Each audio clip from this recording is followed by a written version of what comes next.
Hi, welcome to my channel. I'm your host GL, and today I'd like to talk about simple distillation. Simple distillation is a method to separate two liquids with different boiling points by heating the mixture until one component vaporizes, then cooling and collecting the condensed vapor.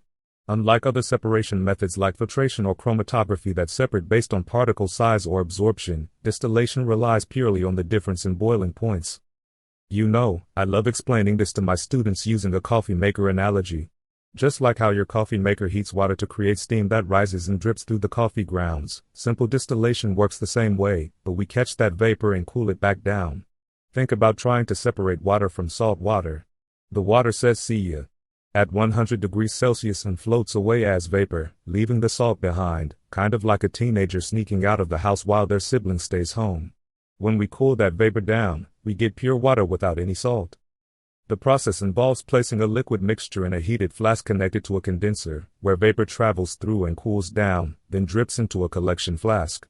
The essential equipment includes a round-bottom flask, heating mantle, thermometer, condenser, collection flask, and rubber or glass tubing for water flow. Let me tell you, setting up distillation equipment in the lab is like building with the world's most expensive Lego set. We start with our main flask, that's where the magic begins. The thermometer acts like a referee, telling us when we've hit the right temperature. Then we have the condenser. My students call it the time machine because it turns vapor back into liquid. It's basically a tube within a tube, with cold water running through the outer jacket. I always tell my students it's like a water-cooled gaming PC, but instead of keeping your graphics card cool, we're turning vapor back into liquid. Simple distillation works best with mixtures where the components have a boiling point difference of at least 50 degrees Celsius. Perfect examples include separating water from salt water, purifying alcohol from fermented solutions, or separating water from oil. In my classroom, I call these mixtures the odd couples of chemistry. They're like those friends who are so different they'd never hang out together willingly.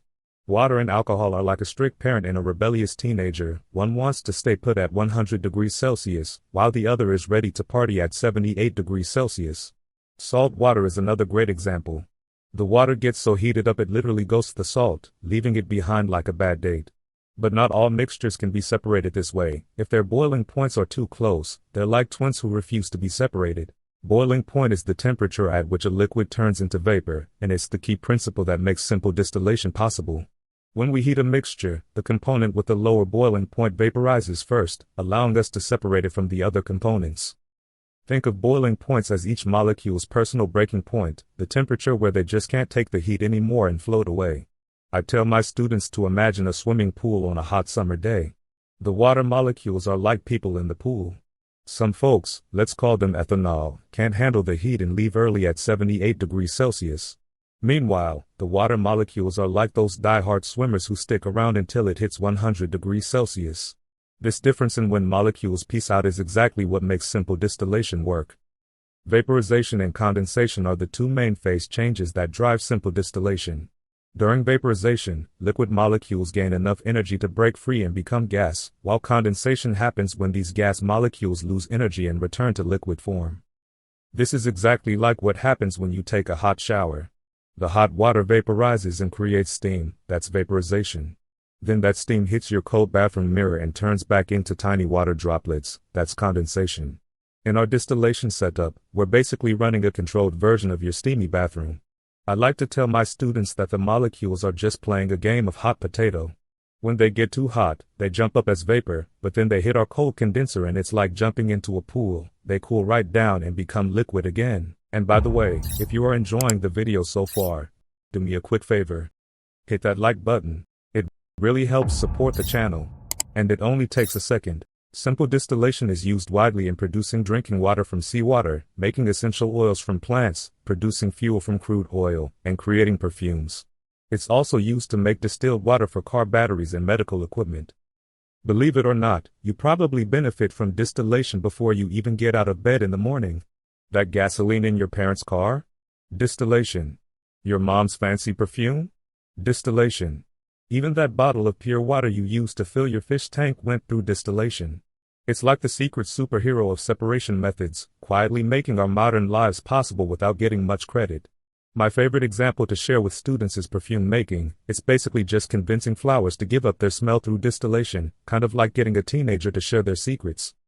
Simple distillation becomes ineffective when separating mixtures with similar boiling points, typically less than 25 degrees Celsius difference. It also struggles with separating complex mixtures with multiple components or when dealing with heat-sensitive compounds that might decompose. This is where simple distillation has its epic fail moments, as my students would say. It's like trying to separate identical twins, nearly impossible. Even worse, some molecules are total divas and break down if you heat them too much. I always tell my class it's like trying to microwave ice cream, you'll just end up with a mess. Or imagine trying to separate Coke from Pepsi by boiling them. It's not going to work because their components have such similar boiling points. That's when we need to call in the big guns like fractional distillation or other separation techniques. Impurities can significantly alter the boiling point of the mixture, contaminate the distillate, and cause bumping or irregular boiling. They can also form azeotropes, mixtures that can't be separated by simple distillation because they boil as a single component. Speaking of impurities, they're like the uninvited guests at a party who mess everything up. Sometimes they cause what we call bumping. That's when the liquid suddenly boils violently. It's like when you're heating milk and it suddenly decides to throw a tantrum and boil over. The real troublemakers are those azeotropes though. Imagine you've got ethanol and water. They form an azeotrope that's like the world's most clingy couple. No matter how hard you try to separate them through simple distillation, they stick together at a certain concentration. It drives my students crazy when they learn about this. Well, sometimes chemistry just likes to break its own rules. If you're looking for exercises to test your knowledge, there is a link in the description for you. Thanks for sticking around till the end. If you enjoyed the video so far and want to see more content like this, make sure you hit that subscribe button. Thanks for watching.